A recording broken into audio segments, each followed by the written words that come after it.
Hello හැමෝටම අද අපි කතා කරන්න යන්නේ WWE සුපර්ස්ටාර් කෙනෙක් වෙන හොලිවුඩ් නළුවෙක් වෙන හොඳ මනුස්සයෙක් ගැන. ඒ තමයි ජෝන් සීනා. හැමෝම දන්නවනේ එයා ගැන. 2002දී ඔහු WWE වෙත පිවිසෙන්නේ You Can't See Me කියන කැච් ප්‍රේස් එකෙන් මුළු ලෝකෙම සතුටු කරා. ඒ කැච් ප්‍රේස් එක නොදන්න කෙනෙක් නැහැ. සීනා චැම්පියන්ෂිප් 17ක් දිනාගෙන තියෙනවා.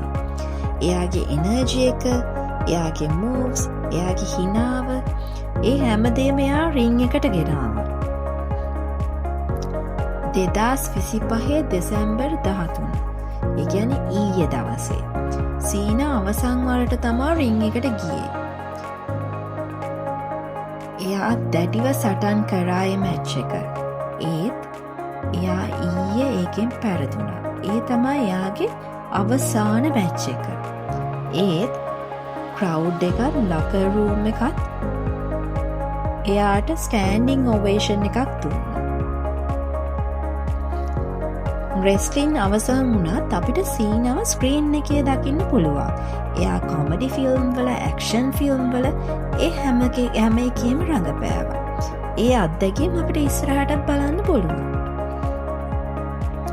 ජෝන් සීනා රෙස්ලින් වලයි චිත්‍රපටි වලයි විතරක් නෙමෙයි. එයා මේක විෂ් ෆවුන්ඩේෂන් එක වෙනුවෙනුත් වැඩ කරා. පොඩි දරුවන්ව සතුටු කරන්න එයා මහන්සි වුණා. මේක විෂ් ෆවුන්ඩේෂන් එක කියන්නේ ගොඩක් ගැඹුරු ලෙඩ රෝග වලින් පෙළෙන දරුවන්ව සතුටු කරන ෆවුන්ඩේෂන් එක. ජෝන් සීනා රින් එකේ චැම්පියන් විතරක් නෙමෙයි. මුළු ජීවිතේම චැම්පියන් කෙනෙක්. ඒ හින්දා එයාව අපිට අමතක වෙන්නේ නැහැ.